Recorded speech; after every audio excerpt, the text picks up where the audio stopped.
All right, guys. So this is part seven of my active imagination story. This is the final part. Hope you guys enjoy it. All things join in the cave where life and death meet. Part 7. The boy was back in the cave where he saw the two-headed monster laying there lifeless. It had died after it could not digest the boy. It had tried to consume him, but living within him was an unstoppable desire to be whole. This made him poisonous to the beast, which could only exist as a compartmentalized shadow creature.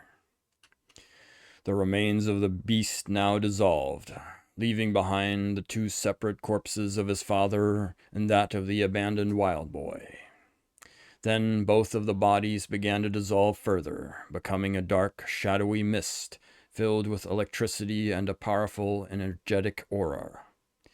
The mist drew toward the boy. This he knew now could not harm him. He had grown impervious to shadows.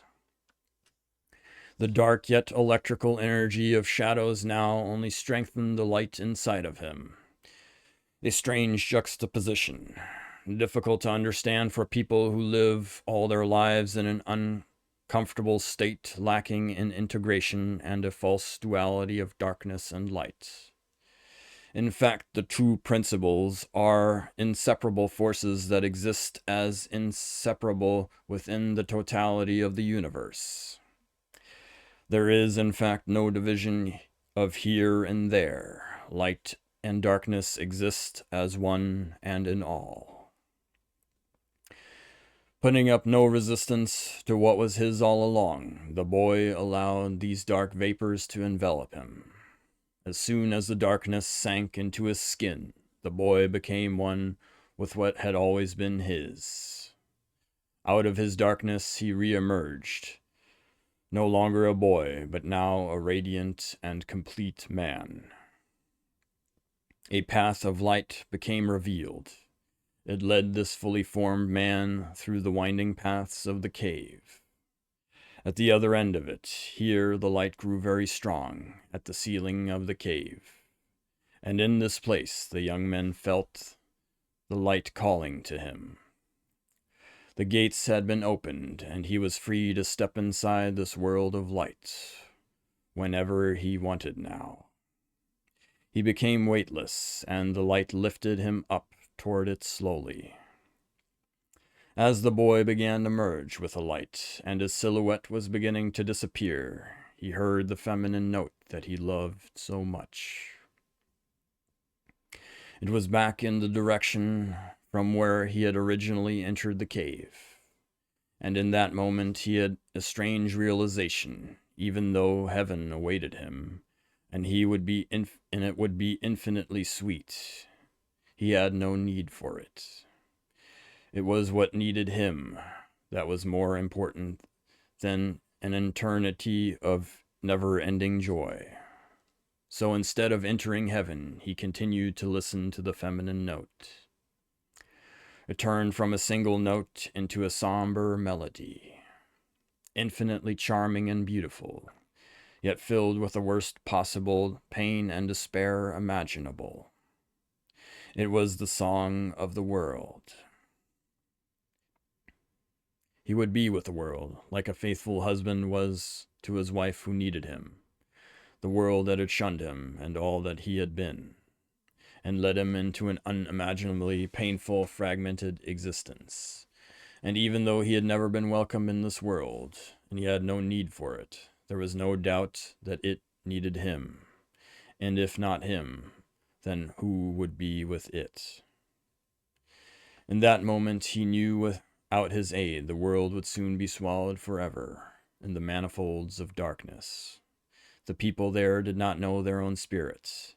They did not know their own love, and their broken hearts needed men like him to put before them a mirror so that they could see the magnificent beings who they truly are.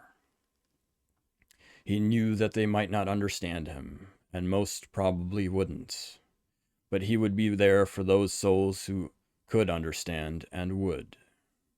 He knew there was great danger to his body in going back to this world of bewildered human beings that had lost touch with what was inside their hearts, these beings who were beginning to emulate machines, cutting things up that shouldn't be, celebrating their own vivisection in the process.